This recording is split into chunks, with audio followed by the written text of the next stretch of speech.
There's reward systems that are set up inside the human body, inside the very being that we embody, that don't get met in today's society. Mm-hmm. And that's one of the things that's causing depression. One of the things that's causing this funk that people are in is that we're living our lives, many of us at least, in these very unfulfilling ways, where you're going to this office with artificial light and you're doing something you don't want to do all day long, and then you get home and you're tired. And on top of that, you're eating shit. You're eating potato chips and you're drinking soda, and your body is just like, what in the fuck is this? We're supposed to be out in the fields. We're supposed to be walking up hills. We're supposed to be looking for animals or gathering vegetables. We're supposed to be doing all these things that our body's designed to do. We're supposed to be in nature. Yeah. And nature is like a medicine. Like, it literally is a medicine to you. Like, people that go... You don't have to go hunting. You don't have to go fishing. Just go fucking hike, man. Just go hike up to the top of a mountain and look out. You know, there's a reward that you get from that is intensely, like, soul-filling. Mm-hmm. There's, like, something about, like, when I was in Colorado, and there was this this area of Boulder where you drive up one of these roads, and there was this area where you could park. And it was this incredible view, man. And these people just park and just go out there and just look.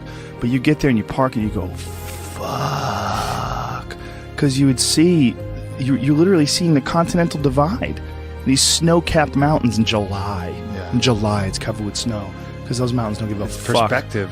Oh, you know, just this whole new perspective on it. And I think nature, I think the ease of suffering is always in presentness. You know, when you're in presentness, truly locked in presentness, there is no suffering. There can be pain, but no suffering. Suffering is something created by our own minds. And I think nature is one of the great ways to do this, because humans, we take cues from our environment, and nature, as I was saying earlier, is always in the present. You know, there's this natural presentness of all the animals, everything around you. Whereas if you get around a bunch of people watching Housewives and stressed about this and popping pills, you're going to take on that energy too, and you're going to lose your presentness because of your surroundings. So it's like this ultimate regrounding tool where we get back to present moment again. Yeah. You know, and that's such a fucking key element to human happiness. And I think the other key element is having something we're fighting for, you know, having a mission. I think we're all forces, and that force needs to have an effect, needs to have a reason that it's moving in a certain direction. And I think with all of our needs and all of our needs met, you know, where we don't have to hunt for food, we don't have to acquire everything, everything's relatively easy, and it's all about advancement and all this, we've lost a lot of the basic mission, which was the mission to survive and procreate. You know, so, and we haven't replaced it with any other universal mission, which is, I think, one of the big allures of these things like wars and these things like creating an enemy. Well, at least then you have a mission. And when you have a mission, human beings are happy. And I think you can see that in the people who are the most unhappy. They seem aimless. Yeah. They're like, what am I here for? Why am I doing this? Nothing makes sense. Well, we're oddly attracted to negativity too. It's almost like we look at negativity online or that you run into as like a possibility of war. Like, you have to look out, this fucking drum's beating. God damn it, there's an army on the background. They're coming.